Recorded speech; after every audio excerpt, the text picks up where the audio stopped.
Hi hi. మనం ఇప్పుడు రంగురంగుల బంతి స్టోరీ చెప్పుకుందామా? అయితే రంగురంగుల బంతి ఎవరికి దొరికింది? రమ్యకి దొరికింది. ఒకరోజు రమ్య నడుచుకుంటూ వెళ్తుంటే తనకి రంగురంగుల బంతి దొరికింది. అంటే రంగురంగుల బంతి అంటే ఏంటి? అది కలర్స్ మారుతుంది. కలర్స్ మారే బాల్. ఓకేనా? Colours red, green, yellow, blue 4 colours అలా మారుతూ ఉంటుంది. ఓకేనా? అయితే రమ్య ఏం చేసింది? ఆ రంగురంగుల బంతిని వాళ్ళ ఫ్రెండ్స్కి చూపించింది.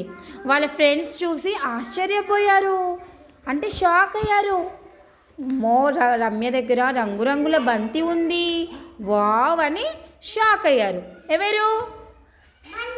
రమ్య వాళ్ళ ఫ్రెండ్స్. ఓకే, రంగురంగుల బంతిని చూసి రమ్య వాళ్ళ ఫ్రెండ్స్ షాక్ అయిపోయారు.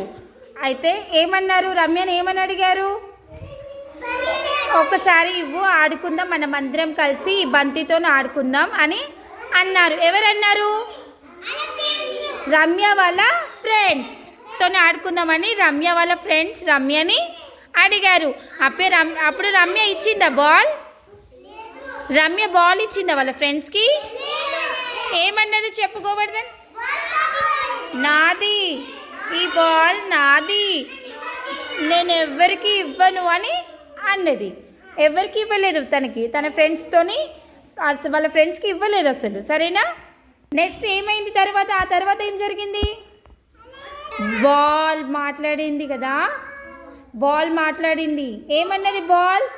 రమ్య, నేను బాల్ని మాట్లాడుతున్నాను, నువ్వు నన్ను అందరితో పంచుకొని ఆడుకోకపోతే నేను మాయమైపోతాను అన్నది. అవునా? అప్పుడేమైంది?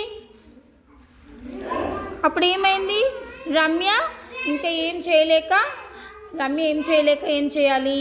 అందరితో కలిసి ఆడుకోవాలి, అందరికీ ఇవ్వాలని అందరికీ ఇచ్చి ఆడుకుంది. అందరితో కలిసి హ్యాపీగా బాల్తో ఆడుకుంది. ఓకేనా?